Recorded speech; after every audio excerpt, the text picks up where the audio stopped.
आज हम स्टार्ट कर रहे हैं अपना फर्स्ट चैप्टर 11th क्लास का। 9th क्लास में भी है ये चैप्टर। 9th क्लास में साइंस में फोर्थ चैप्टर है और 11th क्लास में वैसे तो सेकंड है, लेकिन इसको पढ़ते हैं हम as a first chapter 11th class का, जिसको हम क्या बोलते हैं, एटॉमिक स्ट्रक्चर। तो मैं सबसे पहले आपसे एक चीज पूछना चाहता हूं, एटम की डिस्कवरी किसने की थी?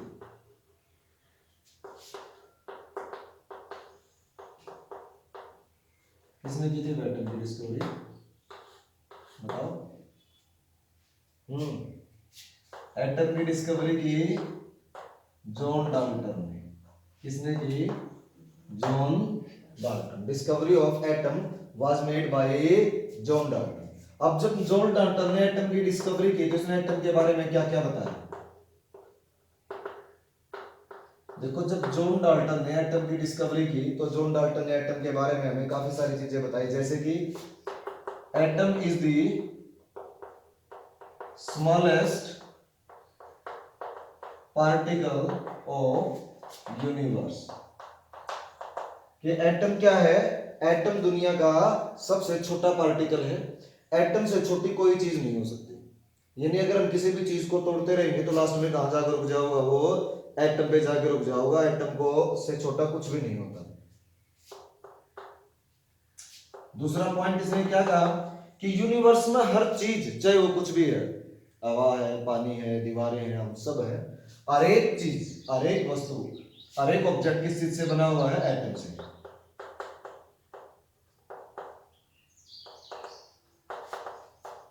Everything in universe is made up of atoms। फिर इसने क्या कहा एटम के बारे में, जॉन डाल्टन ने, और भी, कि भाई एटम इतना छोटा है कि इसको तोड़ के आप और छोटा नहीं कर सकते। Atom is so small that it can not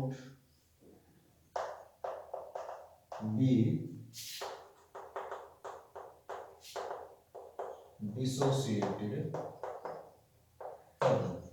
कि एटम इतना छोटा है कि इसको और तोड़ के और छोटा नहीं किया जा सकता, इसको और छोटा नहीं कर सकते। It can not be dissociated further.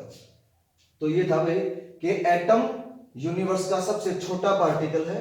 Universe में हर चीज किससे बनी हुई है? एटम से बनी हुई है, और एटम को तोड़ के आप और छोटा नहीं कर सकते। ये सारी बातें एटम के बारे में हमें किसने बताई? जॉन डाल्टन ने। और वैसे इस पूरे सिस्टम को बोला जाता है डाल्टन एटॉमिक थ्योरी। क्या बोलते हैं इसको?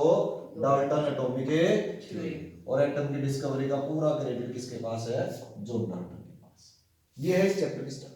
लेकिन अब सोचने की बात ये है कि जैसा आपने पहले भी पढ़ा होगा कि एटम के अंदर तीन पार्टिकल होते हैं, तीन तरह के पार्टिकल। क्या क्या?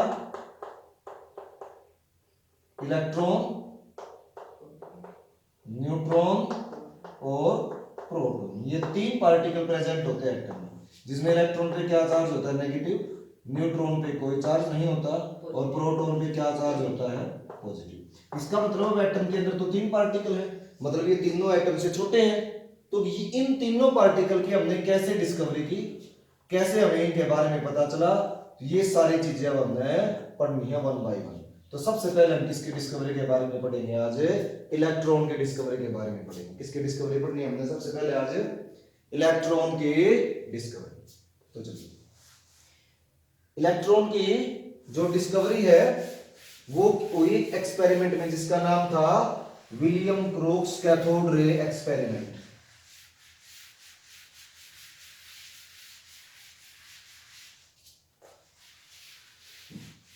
विलियम क्रोक्स ने एक एक्सपेरिमेंट किया भाई, cathode ray experiment.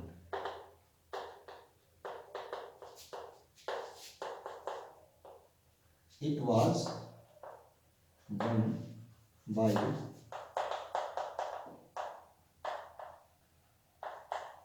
William Crookes. अच्छा, अब हम ये जानते हैं विलियम क्रूक्स क्या करना चाहता था और ये एक्सपेरिमेंट क्या था। देखिए, विलियम क्रूक्स स्टडी करना चाहता था conductivity of air. Conductivity of air का मीनिंग क्या होता है कि एयर के अंदर से करंट पास हो सकता है, नहीं हो सकता, कैसे किया जा सकता है, क्या कंडीशन है, ये सारी चीजें विलियम क्रुक्स स्टडी करना चाहता था। तो एयर की कंडक्टिविटी को स्टडी करने के लिए विलियम क्रुक ने एक एक्सपेरिमेंट किया, जिसको बाद में इसने क्या नाम दिया, कैथोड रे एक्सपेरिमेंट। क्या नाम दिया इस एक्सपेरिमेंट को इसने, कैथोड रे एक्सपेरिमेंट। अब ये एक्सपेरिमेंट विलियम क्रुक्स ने किया कैसे था, वो चीज आप वन बाय वन ध्यान देना। देखिए सबसे पहले क्या लिया, विलियम क्रुक ने एक डिस्चार्ज ट्यूब ली। डिस्चार्ज ट्यूब को अगर हम सिंपली समझना चाहें, जैसे हमारे घर पे बड़ी ट्यूब होती है ना, लाइट वाली, बिल्कुल उसी तरह होती है डिस्चार्ज ट्यूब, जो लगभग 60 सेंटीमीटर लॉन्ग थी। कितनी थी उसकी लेंथ, 60 सेंटीमीटर। इस डिस्चार्ज ट्यूब को उसने कनेक्ट कर दिया वैक्यूम पंप से। किससे कनेक्ट कर दिया, वैक्यूम। वैक्यूम पंप से किस लिए कनेक्ट किया, ताकि इसके अंदर एयर के प्रेशर को कम या ज्यादा किया जा सके। उसके बाद इसने क्या किया, विलियम क्रुक्स ने इसके अंदर फिट किए दो इलेक्ट्रोड, एक तरफ कैथोड एक तरफ एनोड। अब कैथोड को बैटरी के नेगेटिव से जोड़ दिया और एनोड को बैटरी के पॉजिटिव से जोड़ दिया और इसमें लगा दिया एक इलेक्ट्रिक स्विच। यहां पर विलियम क्रुक ने सप्लाई की 10,000 वोल्ट इलेक्ट्रिसिटी। करंट कितने वोल्ट का, वोल्टेज का करंट 10,000 वोल्ट, जो कि बहुत ज्यादा हो गया। और इसके अंदर बहुत लो प्रेशर पे इसके अंदर एयर फिल। क्या किया इसने, बहुत लो प्रेशर पर इसके अंदर एयर फिल की, काफी लो प्रेशर। तो देखो ये क्या क्या था। अब एक्सपेरिमेंटल सेटअप हम दोबारा सोच लेते हैं। Heat of a 60 centimeter long discharge tube connected with a vacuum pump and fitted with two electrodes. एक electrode negative and other electrode positive. Then he supplied 10,000 volt potential difference है, 10,000 volt electric, 10,000 volt का इस electric potential difference दिया, electric current इसने supply किया इसके अंदर से।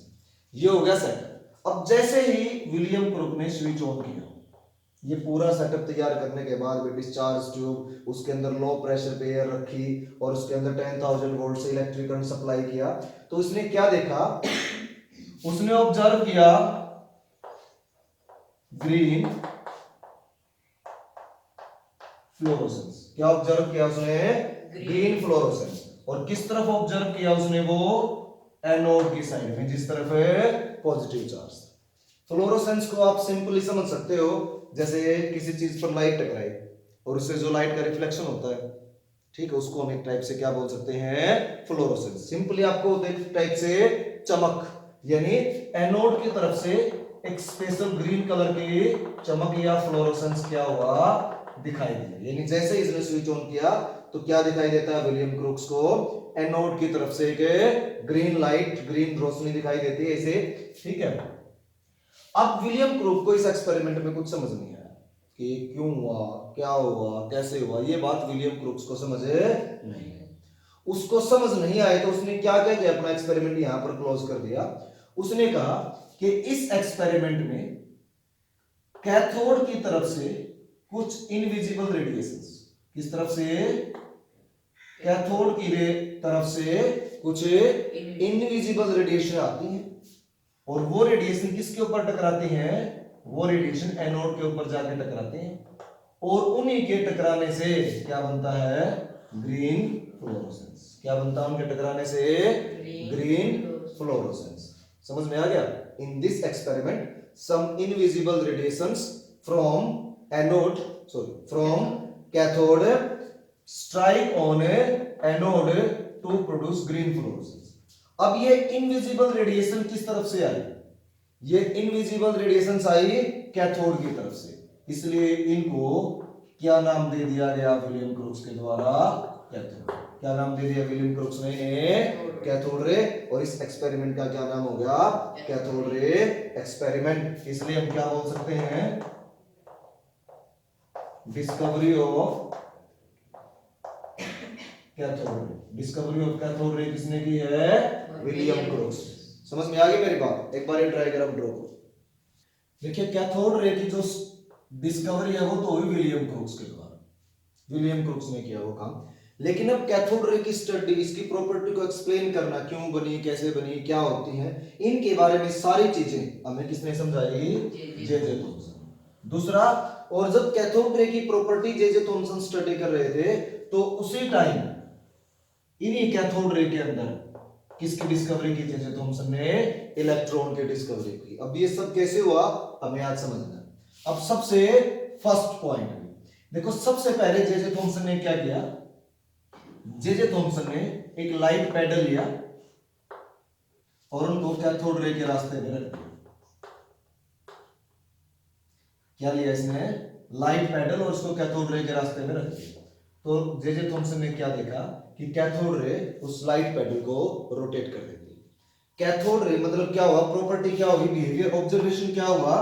Cathode ray rotate a light paddle placed in their path. कि अगर कैथोड रे के रास्ते में कोई लाइट पैडल रखा जाए तो कैथोड रे क्या कर देती है? उसको रोटेट कर देती है। अब इसका मतलब क्या हुआ? तो इसका मतलब समझने के लिए हम एक छोटा सा एग्जांपल लेते हैं। आपने साइकिल चलाया, उसके ऊपर फिरकी लगा के, ये देखा है? साइकिल के हैंडल पे दो फिरकी लगा देते हैं और हम उसको चलाते हैं। तो आपने एक चीज नोटिस की होगी कि जब आप साइकिल के ऊपर फिरकी लगा के चलाते हो तो वो फिरकी रोटेट करना शुरू, तो वो क्यों रोटेट करती है? कैसे रोटेट करती है भाई? एयर। क्या होता है, जैसे मान लीजिए ये फिरकी है, यहां से एयर आई, तो वो एयर इस फिरकी के प्लेट पे टकराती है, जिसकी वजह से इस पे क्या पड़ता है? प्रेशर पड़ता है, और ये क्या कर देते हैं? और रोटेट करना स्टार्ट कर देते हैं। समझ में आ गई बात? अब एयर के अंदर सबको पता है, एयर के अंदर ऑक्सीजन है, नाइट्रोजन है, कार्बन डाइऑक्साइड है, डस्ट पार्टिकल है, बहुत सारे हैं। तो क्या हुआ? वो पार्टिकल्स ब्लेड के ऊपर टकराए, उन पार्टिकल ने क्या डाला इसके ऊपर? फोर्स या कह लो प्रेशर, और उस प्रेशर ने इसको क्या कर दिया? रोटेट। अब वही काम यहां पर भी है कि कैथोड रे इस पेडल के साथ टकरा रही है, और जिसकी वजह से पेडल क्या हो रहा है? रोटेट। इसका मतलब जैसे एयर के अंदर पार्टिकल थे, वैसे ही कैथोड रे के अंदर भी क्या प्रेजेंट है? पार्टिकल्स प्रेजेंट है। वो पार्टिकल्स इसके ब्लेड पे टकराते हैं, उसके ऊपर फोर्स लगाते हैं, जिनकी मदद से क्या होता है? ये जो पेडल है रोटेट करता है। पेडल फिरकी को ही बोलते हैं। समझ में आ गई मेरी बात? तो अब इस प्रॉपर्टी से, इस ऑब्जर्वेशन से, इस एक्सपेरिमेंट से हमें क्या प्रूव होता है कि कैथोड रे किस चीज से बनी हुई है? पार्टिकल से बनी हुई। किस चीज से बनी हुई है? पार्टिकल से बनी हुई है। तो हम इसमें क्या लिख सकते हैं? इसमें हम लिखेंगे, लिख लो, cathode ray rotate a, cathode ray rotate a light paddle, cathode ray rotate a light paddle placed in their path, rotate a light pedal placed in their path,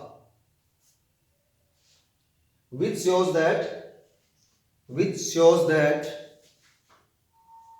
these radiations are made up of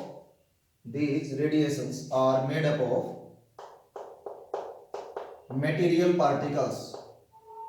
These radiations are made up of material particles. हो गया? Second point देखो, अब second point में क्या होता है? जे J Thomson ने क्या किया? कैथोड रे के पाथ में, कैथोड रे के रास्ते में इलेक्ट्रिक फील्ड अप्लाई कर दिया। क्या अप्लाई कर दिया? Electric field. इलेक्ट्रिक फील्ड यानी एक तरफ पॉजिटिव चार्ज की प्लेट लगाई और दूसरी तरफ क्या लगाई? नेगेटिव चार्ज की प्लेट, और यहां से कैथोड रे को पास करवाया। तो उसने देखा कि जब कैथोड रे को किसके अंदर से पास किया जाता है? जब कैथोड रे को इलेक्ट्रिक फील्ड के अंदर से पास किया जाता है तो वो धीरे धीरे पॉजिटिव प्लेट की तरफ बैंड हो जाती है। किस तरफ बैंड हो जाती है? वो पॉजिटिव प्लेट की तरफ बैंड हो जाती है। अब कैथोड रे का पॉजिटिव प्लेट की तरफ बैंड होना क्या शो करता है? ये शो करता है कि कैथोड रे के ऊपर कौन सा चार्ज है? नेगेटिव। क्योंकि हमें पता है कि अपोजिट चार्ज क्या करते हैं? अट्रैक्ट। अब देखो, अगर कैथोड रे के ऊपर कोई चार्ज नहीं होता तो ये नहीं इस तरफ जाते नहीं इस तरफ, कोई अट्रैक्ट भी बिल्कुल क्या चले जाते हैं? स्ट्रेट। अगर पॉजिटिव चार्ज होता तो किस तरफ अट्रैक्ट होते हैं? नेगेटिव की तरफ। अब ये पॉजिटिव की तरफ अट्रैक्ट हुए, इसका मतलब इनके ऊपर कौन सा चार्ज है? नेगेटिव चार्ज है। तो इस सेकंड एक्सपेरिमेंट से क्या प्रूव हो जाता है कि कैथोड रे कैरी नेगेटिव चार्ज। यानी प्रूफ, वो एक्सपेरिमेंट क्या हुआ ये कि when cathode ray pass through electric field, these radiation bends toward a positive plate, which shows that these radiations carry negative charge. समझ आ गया नहीं आ गया?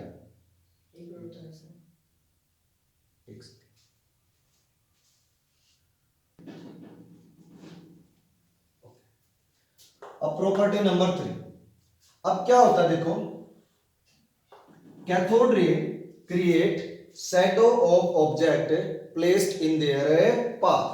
मतलब कि अगर कैथोड रे के रास्ते में हम कोई ऑब्जेक्ट रखते हैं, हमने ये एक ऑब्जेक्ट है जो कैथोड रे के रास्ते में रख दिया, तो क्या होगा, कैथोड रे इस ऑब्जेक्ट की शैडो क्रिएट करेंगे, यानी क्या बनेगी, इसकी परछाई बनेगी। ये है एक्सपेरिमेंट, ऑब्जर्वेशन, कि भाई कैथोड रे आ रही है, हमने उनके रास्ते में कोई ऑब्जेक्ट रखा है, तो उस ऑब्जेक्ट के पीछे उस ऑब्जेक्ट की क्या बनती है, शैडो क्रिएट होती है, परछाई बनती है। मतलब कि कैथोड रे create shadow of object placed in their path. अब इसका मीनिंग क्या है, तो देखो शैडो क्या होगा, अगर सबसे पहले ये समझना जरूरी है।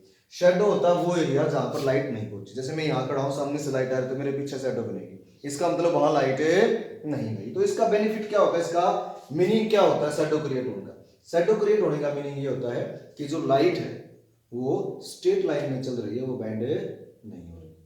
क्यों नहीं बैंड हो रही है, कैसे प्रूव हुआ? जैसे सपोज करो ये एक ऑब्जेक्ट है और ये लाइट आ रही है, अब लाइट यहां टकरा के रुक गई, इसलिए ये वाला एरिया क्या रहेगा, डार्क रहेगा, और यहां पर क्या बन गई, शैडो। लेकिन सपोज करो अगर लाइट बैंड हो सकती तो यहां तो रुकावट आ गई, अब ये लाइट क्या हो जाती, बैंड, और जब ये लाइट बैंड हो जाती तो ये क्या हो जाती, इस एरिया में पहुंच जाती, और पहुंच जाती तो क्या शैडो बनती? अगर लाइट बैंड हो सकती तो शैडो क्रिएट होती ही नहीं। शैडो क्रिएट हो रही है, जो प्रूव करती है कि लाइट किस में चलती है, स्ट्रेट लाइन में। स्ट्रेट लाइन, अब इसको अगर हम एग्जांपल से समझ रहे हैं कि जो यहां रहती वो रुक गई, अब जो इसके ऊपर से थी वो स्ट्रेट चलेगी, नीचे से थी वो भी स्ट्रेट चलेगी, ये वाला एरिया क्या बच गया, डार्क बच गया। समझ में आ गई बात? तो शैडो क्रिएट होना इस बात को प्रूव करता है कि जो लाइट है वो स्ट्रेट लाइन में चल रही है। तो इसलिए यहां से भी क्या हुआ कि भाई कैथोड रे ने भी शैडो क्रिएट की, तो इसमें भी क्या प्रूव हो जाता है कि कैथोड रे ट्रैवल इन स्ट्रेट लाइन। तो प्रॉपर्टी क्या हुई, cathode ray create shadow of object placed in their path, which shows that cathode ray travel in a straight line, which shows that cathode ray travel in a straight line। समझ में आ गई ये बात? Next property, property number 4। अब इसमें क्या है कि अगर कैथोड रे किसी हैवी मेटल के साथ टकराए, किसके साथ टकराए कैथोड रे, किसी हैवी मेटल के साथ, तो बनती है एक्सरे। क्या बनती है, एक्सरे। एक्सरे जैसे हम जब हड्डियां वगैरह टूट जाती हैं तो हम एक्सरे करवाते हैं, एक्सरे भी क्या होता है, स्पेशल प्रकार की रेडिएशन होती है। वो बनती कब है कि जब कैथोड रे, जैसे कैथोड रे आ रही थी और इनके सामने हमने किसी हैवी मेटल को रख दिया, जैसे टंगस्टन या दूसरी हैवी मेटल, मतलब जिसका एटॉमिक नंबर बहुत ज्यादा होता है, ऐसे किसी मेटल को हमने रख दिया, तो जैसे ही कैथोड रे इस मेटल के साथ टकराएंगी तो जिस पॉइंट पे टकराएगी उसी पॉइंट से क्या निकलेगी, एक्सरे। क्या निकलेगी, इसी पॉइंट से एक्सरे निकलेगी। तो cathode ray produce X ray when strike against heavy metal. Next अगर हम बात करें प्रॉपर्टी नंबर 5, तो क्या होता है, cathode ray produce heating effect. Means कि कैथोड रे जिस सरफेस के ऊपर गिरती हैं धीरे धीरे वो सरफेस क्या होना स्टार्ट हो जाती है, गर्म होना स्टार्ट हो जाती है, वो सरफेस गर्म हो जाती है। भाई समझ में आ गई मेरी बात? इसके बाद सिक्स्थ और एक टाइप से देखो, सिक्स्थ प्रॉपर्टी क्या है, अभी तो डिजिटल कैमरे आ गए, पहले क्या होता था, पहले यूज करते थे हम फिल्म वाले कैमरे, जिसमें फोटोग्राफी फिल्म या बोल लीजिए आप रील डलती, और अगर वो फिल्म लाइट के कांटेक्ट में आ जाती थी तो वो तुरंत क्या हो जाती थी, खराब हो जाती थी, फिर उस पर कुछ नहीं होता था, तो इसलिए उसको लाइट से प्रोटेक्ट किया जाता था। अब यहां पर प्रॉपर्टी क्या है कि अगर कैथोड रे के रास्ते में, या आप मान लीजिए कैथोड रे किसी फोटोग्राफिक फिल्म के ऊपर टकराई, जैसे ये फोटोग्राफिक फिल्म सपोज कीजिए, और ये कैथोड रे, तो कैथोड रे फोटोग्राफिक फिल्म में जिस पॉइंट पर स्ट्राइक करेगी उसी पॉइंट पर क्या हो जाएगा, सफेद कलर का धब्बा हो जाएगा, यानी व्हाइट स्पॉट हो जाएगा। और इस प्रोसेस को हम क्या बोलते हैं, स्कैंटिलेशन। यानी अगर फोटोग्राफिक फिल्म के ऊपर कैथोड रे टकराती है तो उसके ऊपर बिल्कुल छोटे छोटे सफेद कलर के डॉट हो जाते हैं, धब्बे बन जाते हैं। और इस प्रकार कैथोड रे के टकराने से फोटोग्राफिक फिल्म का खराब होना और उसके ऊपर धब्बे बनना, इस प्रोसेस को क्या बोलते हैं, स्कैंटिलेशन। क्या बोलते हैं इस प्रोसेस को, स्कैंटिलेशन। तो हम क्या बोलेंगे, cathode ray produce scintillation on photographic film. तो स्कैंटिलेशन का मतलब क्या हो गया, white spots on photographic film. समझ आ गया, ये है कैथोड रे की प्रॉपर्टीज। अपन पहले क्या पढ़ा था, हमने पहले पढ़ा था प्रॉपर्टीज ऑफ कैथोड। अब क्या कर रहे हैं हम, अब हमने देखो प्रॉपर्टीज में जो चीज पढ़ी, एक बार उस चीज के ऊपर हम फोकस करते हैं, पॉइंट के ऊपर फोकस करते हैं। हमने पढ़ा कि जो कैथोड रे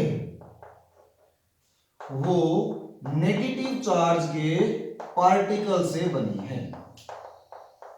इसमें जो पॉइंट जिस पे हमने फोकस करना वो क्या है कि भाई कैथोड रे के अंदर क्या प्रेजेंट है, पार्टिकल्स प्रेजेंट है। समझ में आ गई बात, मेटेरियल पार्टिकल प्रेजेंट है, कल पहली प्रॉपर्टी में हमने प्रूव किया। उसके बाद हमने देखा कि उन पार्टिकल्स के ऊपर कैसा चार्ज है, नेगेटिव चार्ज। कैसा चार्ज है उनके ऊपर है, नेगेटिव चार्ज है। ये दो चीजें हमने देखी। अब क्या है, जे थॉमसन ने आगे क्या किया, जे थॉमसन ने पता लगाने की कोशिश की कि नेगेटिव चार्ज का पार्टिकल क्या है, इसका चार्ज कितना है, इसका मास कितना है। क्योंकि अगर कोई पार्टिकल है, मैटर है तो उसका क्या होगा, मास भी होगा। हमें पता है मैटर क्या होता है भाई, जिस चीज का कुछ मास और जो कोई स्पेस ऑक्यूपाई करता हो। तो यहां पर अगर मैटर है, पार्टिकल है, दैट मींस उसका कुछ ना कुछ मास है, और अब उस पे नेगेटिव चार्ज है, इसका मतलब उस चार्ज की कुछ ना कुछ वैल्यू भी होगी। तो दो चीजें थी, चार्ज और मास। तो जे थॉमसन ने क्या पता लगाना चाहा कि वो पार्टिकल कौन है या क्या है, उस पे कितना चार्ज है और उसका कितना मास है। इसके लिए जे थॉमसन ने क्या किया, जे थॉमसन ने डिस्चार्ज ट्यूब के अंदर, सपोज करो ये डिस्चार्ज ट्यूब थी, डिस्चार्ज ट्यूब के अंदर अलग अलग मेटल के तो इलेक्ट्रोड यूज करके देखे, कभी किसी मेटल का, कभी किसी मेटल का, कभी किसी मेटल का, अलग अलग मेटल के इलेक्ट्रोड्स यूज किए और उसने अलग अलग तरह की गैस को फिल करके देखा, कभी ऑक्सीजन, कभी नाइट्रोजन, कभी हाइड्रोजन, कभी कोई, कभी कोई, कभी कोई। दैट मींस उसने क्या किया, डिफरेंट डिफरेंट गैसेस को लिया ट्यूब के अंदर और उसने डिफरेंट डिफरेंट मेटल के इलेक्ट्रोड लिए, मतलब उसने कई तरह का मेटल यूज कर लिया। लेकिन उसने पाया कि जो नेगेटिव चार्ज का पार्टिकल है उसका चार्ज और मास हर केस में क्या है, सेम। अब इस नेगेटिव चार्ज के पार्टिकल का मास और चार्ज निकालने के लिए दो तरह के एक्सपेरिमेंट किए थे। पहला तो किया था जे थॉमसन ने, जिसमें उसने ये मैंने जो भी बताया कि उसने डिफरेंट डिफरेंट गैसेस ली, डिफरेंट डिफरेंट मेटल का इलेक्ट्रोड लिया और एक्सपेरिमेंट करवाया। लेकिन उसने हर बार देखा कि भाई कोई भी मेटल ले लो इलेक्ट्रोड में और यहां पर कोई भी गैस ले लो, लेकिन जो नेगेटिव चार्ज का पार्टिकल बन रहा है उसका चार्ज और मास का जो रेशियो, चार्ज बाई मास, ये E यानी चार्ज, M यानी मास, तो चार्ज बाई मास का जो रेशियो है वो हर बार क्या आ रहा है, सेम। कि कोई भी गैस फिल करो आप, चार्ज बाई मास रेशियो कितना आएगा, 1.76 into 10⁸. आप यहां पर कोई भी मेटल का इलेक्ट्रोड ले लो, लेकिन चार्ज बाई मास का रेशियो क्या आएगा, 1.76 into 10⁸. हर बार same. Second point, second experiment में क्या किया, सेकंड एक्सपेरिमेंट किया गया इलेक्ट्रॉन का चार्ज फाइंड आउट करने के लिए। किसके लिए, इलेक्ट्रॉन का चार्ज फाइंड आउट करने के लिए। और इलेक्ट्रॉन का चार्ज फाइंड आउट करने के लिए किया गया मिलिकन ऑयल ड्रॉप एक्सपेरिमेंट। क्या नाम था एक्सपेरिमेंट का, मिलिकन ऑयल ड्रॉप एक्सपेरिमेंट। इस एक्सपेरिमेंट को किया था R.A. मिलिकन नाम के साइंटिस्ट ने। अब इस एक्सपेरिमेंट में क्या किया गया, इलेक्ट्रॉन के चार्ज का पता किया गया और इलेक्ट्रॉन का चार्ज कितना मिला, 1.6 इंटू 10⁻⁻19 कूलम। चार्ज की यूनिट के जैसे मास की यूनिट किलोग्राम होती है, ठीक है, लेंथ की यूनिट मीटर होती है, उसी प्रकार चार्ज की यूनिट क्या होती है, कूलम। तो क्या मिला हमने, 1.6 इंटू 10⁻⁻19 कूलम। लेकिन हम पहले पढ़ चुके हैं कि ये जो चार्ज है, ये चार्ज किस तरह का है, नेगेटिव। किस तरह का चार्ज है, ये नेगेटिव चार्ज है, यानी 1.6 इंटू 10⁻⁻19 कूलम जो था, ये कौन सा चार्ज था, नेगेटिव चार्ज था। दो चीजें हमने पता चल गई। अब एक बात और देखो, हमारे पास चार्ज बाई मास है और हमारे पास चार्ज है, तो हम किसकी वैल्यू निकाल सकते हैं, मास की वैल्यू निकाल सकते हैं। यानी हमारे पास E बाई एम की वैल्यू है और इसमें फिर E की वैल्यू भी है, तो मैं किसकी वैल्यू निकाल सकता हूं, बड़े इजीली M की वैल्यू निकाल सकता हूं। तो जब ये वैल्यू हमने निकाली, मास की वैल्यू हमने निकाली, तो इलेक्ट्रॉन का मास हमें कितना मिला, 9.1 इंटू 10⁻⁻31, कितना, -31 किलोग्राम। तो इलेक्ट्रॉन का मास कितना मिला हमें, 9.1 इंटू 10⁻⁻31 किलोग्राम। समझ में आ गई बात, मेरी बात? तो ये समझ में आ गई बात। इलेक्ट्रॉन का चार्ज, सॉरी, जो नेगेटिव चार्ज का पार्टिकल है उसका चार्ज और मास कैसे पता चला है, पता चल गई। फिर से रिपीट करता हूं, इस पूरी चीज का पता लगाने के लिए क्या किया गया, इन सब का पता लगाने के लिए जे थॉमसन ने डिफरेंट मेटल के इलेक्ट्रोड लिए, डिफरेंट गैस फिल की, लेकिन हर बार चार्ज बाई मास रेशियो क्या आ रहा था, सेम आ रहा था। और जब हमने मिल्किन ऑयल ड्रॉप एक्सपेरिमेंट से चार्ज निकाला तो वो कितना, -1.6 इंटू 10⁻⁻19 कूलम। फिर हमने इलेक्ट्रॉन का मास पता कर लिया जो कि कितना है, 9.1 इंटू 10⁻⁻31 किलोग्राम। अब यहां से कंक्लूजन निकलता है, इस पूरा ये एक्सपेरिमेंट जो था, स्टडी थी, खत्म हो गई। अब इस पूरे सिस्टम का हम कंक्लूजन निकालते हैं। समझ में आ गई मेरी बात? और कंक्लूजन क्या है कि भाई देखो, नेगेटिव चार्ज, यानी देखो हर केस में charge by mass ratio same होने का, या चार्ज सेम होने का, या मास सेम होने का रीजन क्या है कि भाई जैसे ऑक्सीजन गैस ली तो भी charge same, mass same, nitrogen ली तो भी सेम, हाइड्रोजन ली तो भी सेम। इसका मतलब ये जो नेगेटिव चार्ज का पार्टिकल है, ये ऑक्सीजन के अंदर भी प्रेजेंट है, ये नाइट्रोजन के अंदर भी प्रेजेंट है, या हाइड्रोजन के अंदर भी प्रेजेंट है। यहाँ पर मेटल्स सपोज दो अलग अलग ली हमने, आयरन ली, कॉपर लिया, जिंक लिया, जो भी लिया, हर केस में ये charge by mass ratio same आ रहा है। इसका मतलब ये इसमें भी है, इसमें भी है और इसमें भी। दैट मींस ये जो नेगेटिव चार्ज का पार्टिकल जो हमें मिल रहा है, ये नेगेटिव चार्ज का पार्टिकल क्या है, एक फंडामेंटल पार्टिकल है। ये हर तरह के मैटर में प्रेजेंट होता है, हर तरह के एलिमेंट में प्रेजेंट होता है, हर तरह के एटम के अंदर प्रेजेंट होता है। समझ में आ गई मेरी बात? और इस नेगेटिव चार्ज के पार्टिकल को ही जे थॉमसन ने क्या नाम दे दिया, इलेक्ट्रॉन। क्या नाम दे दिया उसको, इलेक्ट्रॉन नाम दे दिया। समझ में आई या नहीं आई मेरी बात? कर लोगे इस चीज को? ओके।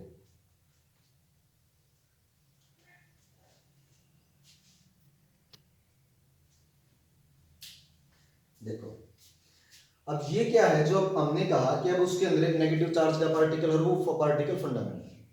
तो जो नेगेटिव चार्ज का पार्टिकल हर गैस, हर मेटल, हर एटम के अंदर पाया जा रहा था, उस नेगेटिव चार्ज के पार्टिकल को जे थॉमसन ने क्या नाम दे दिया, इलेक्ट्रॉन। के भी वो जो नेगेटिव चार्ज का पार्टिकल है वो है इलेक्ट्रॉन। अब फिर बनी इलेक्ट्रॉन की डेफिनेशन। तो इलेक्ट्रॉन क्या होता है, it is a fundamental particle found in every atom, जो कि हर एटम में मिलेगा, कैरी नेगेटिव चार्ज। और इलेक्ट्रॉन के ऊपर कौन सा चार्ज होता है, negative charge, and its mass is equal to 1/1837, 1 या 1837, यानी हाइड्रोजन के मास का 1837 हिस्सा। यानी अगर आप हाइड्रोजन का वेट लो और उसको 1837 से उसको डिवाइड कर दो 1837 से, तो वो किसका मास आ जाएगा, इलेक्ट्रॉन का मास आ जाएगा। समझ में आ गई मेरी बात? अब नेक्स्ट पॉइंट, जो सबसे मेन पॉइंट था, जो अभी तक क्लियर नहीं हुआ कि भैया कैथोड रे बनी कैसे थी। हमने ये पढ़ा अभी तक विलियम क्रूक्स के कैथोड रे बनी, फिर हमने जे थॉमसन में क्या पढ़े, उनकी प्रॉपर्टी के वो ऐसी होती हैं, लेकिन ये तो पढ़ा ही नहीं कि वो बनी कैसे, क्यों बनी, कहां से आई।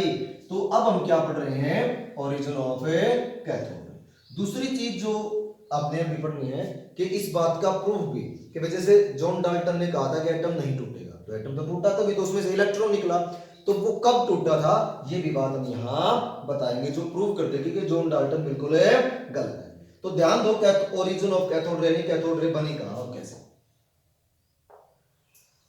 मान लीजिए डिस्चार्ज ट्यूब, पूरी बनाने की भी जरूरत नहीं है, और ये क्या है कैथोड, ये इस तरफ क्या ड्रॉ किया आपने कैथोड, और ये हमारे सामने क्या है डिस्चार्ज ट्यूब। एनोड के भी हमने जरूरत नहीं है, डिस्चार्ज ट्यूब है जिसके अंदर क्या है गैसियस एटम्स, जैसे मैं ये बना रहा हूं, ये क्या है गैसियस एटम्स। क्लियर हो गया। अब एक चीज हो कि हमने कैथोड को किससे जोड़ा था, बैटरी के नेगेटिव पोल से। किससे जोड़ा था उसको, बैटरी के नेगेटिव पोल से, और पोटेंशियल डिफरेंस कितना सप्लाई किया था 10,000 वोल्ट, जो कि वैल्यू क्या होती है बहुत ज्यादा। देखिए हमें तब चाहे ना पता हो, लेकिन अब तो हम जानते हैं कि ये जो कैथोड प्लेट है ये भी किससे बनी होगी, एटम से। जब दुनिया की हर चीज एटम से बनती है तो ये कैथोड प्लेट भी किससे बनी है, एटम से। और हर एटम में कितने पार्टिकल होते हैं, 3, इलेक्ट्रॉन, प्रोटॉन और न्यूट्रॉन, जिसमें इलेक्ट्रॉन पे भी हमने प्रूव किया क्या चार्ज है नेगेटिव, यानी इस पार्टिकल को हमने डिस्कवर भी कर लिया और चार्ज भी पता चल गया। तो एक चीज देखिए आप कि कैथोड को आपने किससे जोड़ा हुआ है, नेगेटिव से, और वो भी 10,000 वोल्ट के पोटेंशियल से, और इसके अंदर भी क्या प्रेजेंट है नेगेटिव चार्ज का पार्टिकल। तो इसके अंदर जो इसके एटम्स के अंदर जो इलेक्ट्रॉन थे, उन इलेक्ट्रॉन्स के अंदर वो इस नेगेटिव पोटेंशियल में क्या होगा, रिपल्शन।